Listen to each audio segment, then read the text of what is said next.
They came to Egypt as guests, not as conquerors, not as a threat, but as a family, tired from famine, clinging to promises, carrying the blessing spoken to Abraham generations before. At first, Egypt was a refuge. The descendants of Jacob settled in the fertile land of Goshen. Their children were born there. Their flocks grew. Their tents became homes. What began as 70 souls quietly multiplied into thousands.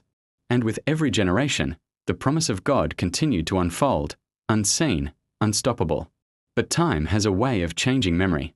A new Pharaoh rose to power, one who did not know Joseph, one who did not remember the foreigner who once saved Egypt from starvation. To him, the Hebrews were no longer guests. They were numbers, a growing population, a potential threat. Fear crept into the palace. If they keep multiplying, Pharaoh reasoned, they may turn against us. And so fear gave birth to cruelty. The Egyptians turned suspicion into policy, policy into oppression. The Hebrews were stripped of dignity and pressed into forced labor. They were ordered to build store cities, brick by brick, field by field, under the burning sun. What was once blessing became bondage. Their hands blistered from clay and straw. Their backs bent beneath impossible quotas. Taskmasters drove them without mercy, cracking whips and shouting commands in a language of power and pain. Yet still, the people multiplied. The more they were oppressed, the stronger they became. This only enraged Pharaoh further. So he tightened the grip. When forced labor failed to break them, Pharaoh turned to something darker, something unthinkable. He commanded the Hebrew midwives to kill every newborn boy at birth, a silent genocide disguised as obedience. But the midwives feared God. They chose life. They defied the king of Egypt and allowed the children to live. And when Pharaoh confronted them, they spoke wisely, saying the Hebrew women were strong and gave birth before help could arrive. God honored their courage. Pharaoh, humiliated and furious, issued a final decree, one that echoed through the land like a death sentence. Every Hebrew boy that is born must be thrown into the Nile. The river that gave Egypt life became a grave. Cries filled the night. Mothers hid their children. Fathers whispered prayers into the darkness. Hope felt thin. God felt distant. And yet, this was not the end. Because even in oppression, God was moving. In the shadow of Pharaoh's decree, a child was born, quietly, dangerously, defiantly. His mother hid him for 3 months. When she could hide him no longer, she placed him in a basket, sealed it with pitch, and set it afloat on the very river meant to kill him. The Nile carried the basket, not to death, but to destiny.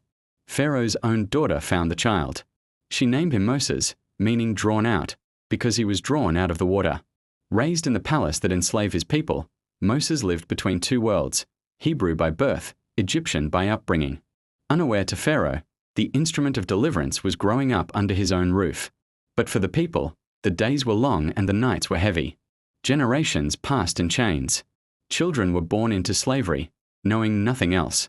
The promise to Abraham felt like a distant story told by elders, beautiful but unreal. And yet, Scripture tells us something powerful. God heard their groaning. God remembered his covenant. God saw the people. And God knew.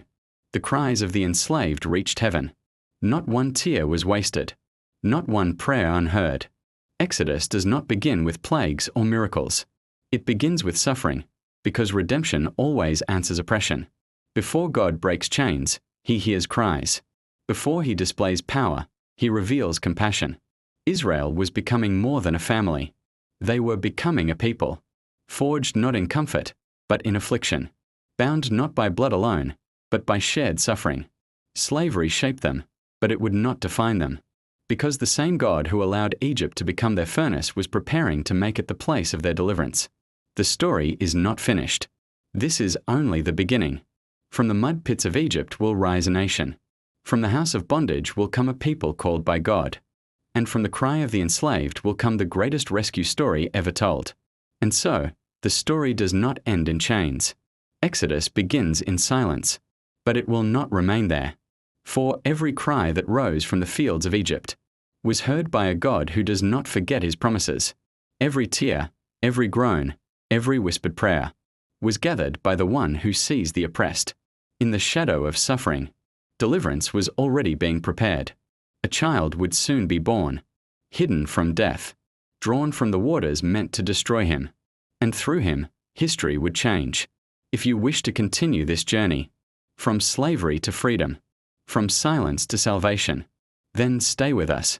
The story of Exodus has only just begun.